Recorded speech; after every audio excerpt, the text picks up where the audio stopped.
आगाज़ अच्छा है, इसकी इब्तिदा हो चुकी है और आगे इसके जो फ़ायदे होंगे वो हमें नज़र आएंगे। आम लोगों के लिए अगर आम लोगों की बात करें तो क्या क्या सेक्टर इसमें आने का अंदेशा है, या मतलब किन लोगों को ज़्यादा फ़ायदा है? देखिए, फिल्म सिटी को फ़ायदा है। फिल्म सिटी कश्मीर में कहते हैं कि 80 तक जो है बॉलीवुड की फिल्म है, जब फूल खिले, आपके आरज़ू, और ये फिल्में जो है 80% शूट इसका कश्मीर में होता है। कश्मीर का मतलब है जम्मू भी है, लद्दाख भी है, सारा रीजन मिला के है और बाकी जगहों से।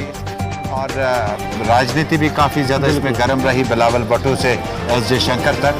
लेकिन G20 के इस कंसेप्ट को प्राइम मिनिस्टर ने जिस वक्त प्रेसिडेंटशिप इंडिया को मिली तो श्रीनगर को क्यों चुना? श्रीनगर में चूँकि अनुच्छेद धारा 370-35 से ख़त्म करने के बाद घाटी का वो माहौल जो लगातार आरोप लग रहे थे, 5 मुख्यमंत्री जो साबिक रहे हैं, यानी चीफ मिनिस्टर को बनना कोई आसान काम नहीं है, जिस वक्त आपको पब्लिक की बहुमत चाहिए। और उसके बाद 5 मिनिस्टर कहते हैं कि ये विकास हमें नज़र नहीं आया। कहते हैं कि 35 से 370 धाराएं जो है ये जम्मू कश्मीर और दिल्ली के बीच में जो डेवलपमेंटल एक्सेस होना चाहिए था वो नहीं चल रहा है। और 12 महबूब मुफ्ती उमर साहब, फारूक साहब कहते हैं अस्सलाम वालेकुम व रहमतुल्लाहि व बरकातहू। मैं हूं आपका होस्ट हिलाल हैदर, एक बार फिर हाजिर खिदमत। आज हम बात करें G20 के हवाले से। G20 क्या है? G20 से आम लोगों को के लिए क्या फ़ायदा है, यही एक सवाल है और यही एक टॉपिक है। तो इस टॉपिक पे बात करने के लिए हमारे साथ सीनियर जर्नलिस्ट, वादी कश्मीर के मशहूर मारूफ जर्नलिस्ट सैयद तजम्मुल बुखारी साहब। तजम्मुल साहब, पहले आपका शुक्रिया, आपने टाइम दिया। बहुत बहुत शुक्रिया हिलाल साहब आपका भी। तो सबसे पहले इस बात पर हम जाएंगे, कल से आपने बहुत सारे इंटरव्यूज़ दी, बातें भी चली, तो आम लोगों के लिए क्या है G20? देखिए, जब आप आम लोगों की बात करें तो एक कंसेप्ट को कंसीव करने में थोड़ा टाइम लगता है। G20 कंट्रीज़, 19 कंट्रीज़, एक यूरोपियन ममालिक, और ये इकोनॉमी और GDP की ग्रोथ कितनी होनी चाहिए हमारे टूरिज्म सेक्टर की वो तय करता है। बराबर। जिस तरह से अमूमन हम इन ममालिक को फुटबॉल नेशंस मानते हैं, Brazil, Argentina, France, Saudi Arabia, Indonesia, Turkey, इनको आपने अमूमन वर्ल्ड कप में इनका नाम चर्चा सुना होगा। लेकिन शायद बहुत कम लोगों को पता था कि 1999 से लेकर 2023 तक ये G20 कंट्रीज जो है ये एक पावरफुल ग्रुप बना, जिसमें चाइना भी है और राजनीति भी काफ़ी ज़्यादा इसमें गर्म रही, बिलावल भुट्टो से एस जयशंकर तक। लेकिन G20 के इस कंसेप्ट को प्राइम मिनिस्टर ने जिस वक्त प्रेसिडेंटशिप इंडिया को मिली तो श्रीनगर को क्यों चुना? श्रीनगर में चूँकि अनुच्छेद धारा 370-35 से ख़त्म करने के बाद घाटी का वो माहौल जो लगातार आरोप लग रहे थे, 5 मुख्यमंत्री जो साबिक रहे हैं, यानी चीफ मिनिस्टर को बनना कोई आसान काम नहीं है, जिस वक्त आपको पब्लिक की बहुमत चाहिए। और उसके बाद 5 मिनिस्टर कहते हैं कि ये विकास हमें नज़र नहीं आया। कहते हैं कि 35 से 370 धाराएं जो है ये जम्मू कश्मीर और दिल्ली के बीच में जो डेवलपमेंटल एक्सेस होना चाहिए था वो नहीं चल रहा है। और 12 महबूब मुफ्ती उमर साहब, फारूक साहब कहते हैं कोई डेवलपमेंट नहीं हुई। डेवलपमेंट में आपका टूरिज्म इंफ्रास्ट्रक्चर जो है इसको बेहतर करना होगा। और इत्फाक से आप देखिए, बाय इंसिडेंट ये G20 की मेज़बानी इंडिया को मिली और कश्मीर आ गए। अब इनको आसान शब्दों में समझाने के लिए कि जर्मनी से लेकर सऊदी अरबिया तक, यानी मिडिल ईस्ट और यूरोपियन ममालिक और साउथ एशिया के कंट्रीज जिसमें चाइना वगैरह है, जब इनके 20 ममालिक का मुश्तरका प्लेटफार्म बनता है तो आपको 20 ममालिक की एक टीम बन जाती है। कहते हैं 1 और 1 11 होते हैं। जब 20 इकट्ठे हो जाते हैं तो आपके माली वसाइल, दुश्वारियाँ, चैलेंजेस जो होते हैं उनको पूरा किया जा सकता है। कश्मीर घाटी में आकर दिन रात और रात को दिन नहीं बनाया जा सकता है। कश्मीर में जो हालात हैं वो हैं, इसमें बदस्तूर हैं, उसमें कोई अभी तब्दीली नहीं आई। लेकिन गृह मंत्री कहते हैं, रक्षा मंत्री कहते हैं कि सब कुछ ठीक ठाक है। इसलिए मुझे लगता है कि एक आगाज़ हुआ और हमें इस आगाज़ को बड़े पॉजिटिव तरीके से लेना होगा।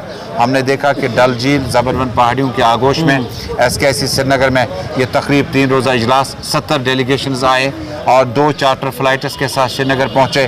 और 3 रोज़ा इजलास में आपका ये पोलो व्यू हेरिटेज मार्केट चल रहा है, इसकी प्रिपरेशन तैयारियां कर रहे हैं। लेकिन आपका ये पोलो व्यू मार्केट है, इसको अगर आप अच्छा लग रहा है, ऐसा नहीं है कि ये नहीं था, बिल्कुल, लेकिन ऐसा भी है कि इसको और खूबसूरत बनाया जा सकता है और जिसका स्कोप हमारे पास है। सो ये शॉर्टर फॉर्मेट में अगर आप समझें, G20 जम्मू कश्मीर चूँकि मुल्क का वो हिस्सा है जहाँ पर आपको टूरिज्म सेक्टर का स्कोप बहुत ज़्यादा है। विंटर टूरिज्म, हनीमून टूरिज्म, आपका summer tourism, medical tourism, education tourism, highway tourism, border tourism, आपके आरएसपुरा से लेकर गुरेज के बॉर्डर तक अगर आप देखेंगे तो इन इलाकों में ऐसी पैदावार है जिसको आप बैनुल-अक़वामी स्तर पर मार्केट में ला सकते हैं। लिहाजा मुझे लगता है कि एक आगाज़ अच्छा है, इसकी इब्तिदा हो चुकी है और आगे इसके जो फ़ायदे होंगे वो हमें नज़र आएंगे। आम लोगों के लिए अगर आम लोगों की बात करें तो क्या क्या सेक्टर इसमें आने का मतलब अंदेशा है, या मतलब किन लोगों को ज़्यादा फ़ायदा है? देखिए, फिल्म सिटी को फ़ायदा है। फिल्म सिटीज़ को कश्मीर में कहते हैं कि 80 तक जो है बॉलीवुड की फिल्में जब जब फूल खिले, आपके आरज़ू, और ये फिल्में जो है 80% शूट इसका कश्मीर में होता था। कश्मीर का मतलब है जम्मू भी है, लद्दाख भी है, सारा रीजन मिला के है, और बाकी जगहों से ये शूटिंग मुकम्मल होती थी। और उसके बाद जो टूरिज्म सेक्टर में आपका पुणे वाला, आपका गोडे वाला, आपका शाल वाला, आपका फेरे वाला, आपका जो कंस्ट्रक्शन में काम करता है, आपका प्रोड्यूसर है, डायरेक्टर है, सिनेमेटोग्राफर है, कोरियोग्राफर है, आपका कैमरा पर्सन है, ये सारी टीम बन जाती है। जिस तरह से फिल्म सिटी नोएडा गए होंगे आपने देखा होगा कि कैसे इस हीरे को तराशा जाता है, कितना खूबसूरत बनाया जाता है। अगर फिल्म सिटी में जम्मू कश्मीर में कहा जाता है कि 300 फिल्में जो हैं वो शूट होंगी और इसका फ़ायदा जो है यहाँ के नौजवान को होगा, आम आदमी को होगा, लेकिन इस सब के लिए मौसम और माहौल जो है वो अच्छा अगर रहेगा तो इसके नताइज हासिल किए जा सकते हैं। 370 या 35A के बाद सरकार ने ये बुलंदबाग दावा किया है कि ये चीज़ें किस तरह आप देख रहे हैं कि उन्होंने बोला कि इस मुल्क के जो बड़े बिजनेसमैन हैं वो यहाँ पर अपनी बिजनेस एस्टेब्लिश कर, अभी तक वो ऐसा कुछ नहीं देखने नहीं मिला है। देखिए, बिजनेस एस्टेब्लिश करने से बेहतर है कि आप अपना बिजनेस पहले देखिए। जो हमारे पास इंडस्ट्रीज है यहाँ के, जो मतलब हमारे पढ़े लिखे नौजवान बेरोजगार है, उनके लिए कोई जॉब अपॉर्चुनिटीज उनमें से। देखिए, रिसेशन इस वक्त पूरे वर्ल्ड में है। अगर आपने देखा होगा कि कितने ही सिटीजन जो आप मानते हैं कि गवर्नमेंट ऑफ इंडिया की जो ये दावे है वो बिल्कुल इसमें नाकाम हो गए? देखिए, गवर्नमेंट ऑफ इंडिया की कोशिश है। अच्छा, अब कामयाबी और नाकामी का सेहरा जो आने वाला वक्त खुद पहनता है। जब आप इलेक्शन करते हैं तो आपको पता चलता है कि आपने जो कहा वो जुमलाबाजी थी, आपने उसको अमली तौर पर अपनाया या आप गलत बोल रहे हैं। ग्राउंड जीरो पे क्या? ग्राउंड जीरो में जब आप देखेंगे तो रातों रात कुछ बदल नहीं सकता है, इसमें वक्त लग सकता है। आपने 70 साल का जो आपका ढांचा था, पॉलिटिकल ढांचा, आपने उसको तहस नहस कर दिया। पूरी तरह से आपने कहा कि इनको कुछ नहीं आया, कुछ नहीं है, बिल्कुल। आपने कहा कि ये गैंग में थे सारे लोग। जब आप डेजिग्नेटेड इलेक्टेड बड़े बड़े मास्टर्स को, पॉलिटिकल मास्टर्स को कहेंगे आपसे नहीं होगा, तो मुझे लगता है आपकी जिम्मेदारी बहुत ज़्यादा है। अब आपने उनसे अच्छा करना है। ये जो पोलो व्यू मार्केट में आप देख रहे हैं कि आपका ये मार्केट रेनोवेट किया गया और यहाँ से ट्रैफिक दाएं बाएं, जब हमारा प्रेस क्लब हुआ करता था यहाँ दाएं बाएं जाते तो दुकानें जो है घंटों में ट्रैफिक जो है स्लो मोशन में चलना पड़ता था। मुझे लगता है कि कहने को तो बहुत कुछ है, लेकिन ग्राउंड लेवल पर जो आपने ये 4 साल देखे, जब तक आप इलेक्टेड गवर्नमेंट नहीं दे पाते हैं तब तक इन चीज़ों को आप हासिल करने के लिए, देखिए, गवर्नर राज एक कंपल्शन है, मजबूरी है। इतनी मजबूरी है कि आपका 96 का फेज़ है, 90s का फेज़ है, 2000 का फेज़ है। आपके कितने ही गवर्नर साहब आए मजबूरी में आए, लेकिन गवर्नर साहब का वक्त गुजरने के बाद आप इलेक्शन में जाते हैं और गवर्नर साहब का अपना प्रोटोकॉल, प्रोवोगेटिव जो उनका है उनके पास रहता है। लेकिन आपने इस गवर्नर राज को इतना लंबा किया, इतना लंबा करने के बाद आपको परफॉर्म करना है। अभी सत्यपाल मलिक साहब थे, यहाँ से धारा 370 ख़त्म होने के वो चले गए।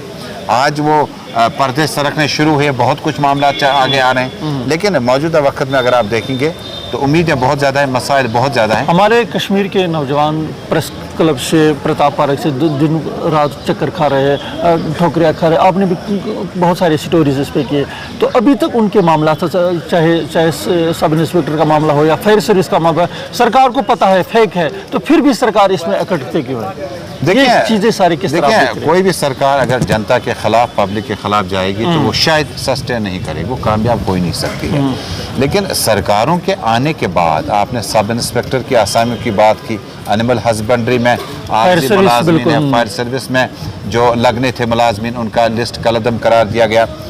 सरकारें इन फैसलों पे शायद, मुझे लगता है कि मैंने फिर कहा कि गवर्नर इंतज़ामिया आपका कैबिनेट मिनिस्टर, आपका चीफ मिनिस्टर रिप्लेसमेंट नहीं कर सकते हैं, वो एक अलग चीज़ है। जिस वक्त आप जाते हैं तो पब्लिक रिप्रेजेंटेटिव के पास जाते हैं, आप कितना ही पब्लिक रिप्रेजेंटेटिव बनने की कोशिश करें, लेकिन आप कैसे बन सकते हैं? लिहाजा मुझे लगता है कि we should leave these question and queries up to the public government. अगर वो कल आते हैं तो मसले कम हो जाएंगे, लेकिन पब्लिक गवर्नमेंट में जो एलिगेशंस लगे हैं, आरोप लगे हैं, करप्शन के लगे हैं, फेवरेटिज्म के लगे हैं, बहुत कुछ हुआ है। और बीच में अगर रिफॉर्म करने के लिए अगर आपको उन्हें आराम देकर गवर्नर राज आ जाता है तो उसको ज़्यादा लंबा न चलने दें। उनका प्रोटोकॉल अपनी जगह, अपनी पोजीशन अपनी जगह, लेकिन इलेक्टेड गवर्नमेंट के लिए ये सवाल जो है मुझे लगता है हल करना ज़्यादा आसान होगा। बहुत बहुत शुक्रिया तजमुल साहब। ये थे हमारे साथ सैयद तजमुल बुखारी साहब, सीनियर जर्नलिस्ट कश्मीर वैली के। तो उन्होंने अपनी पॉइंट ऑफ व्यू सामने रखा है, किस तरह का G20 यहाँ पर मुनक़द हुआ है, तो क्या मकसद है और मुद्दा क्या है। तो आज के लिए इतना है। दीजिए अपनी मेज़बान हिलाल हैदर को इजाज़त। खुदा हाफिज़।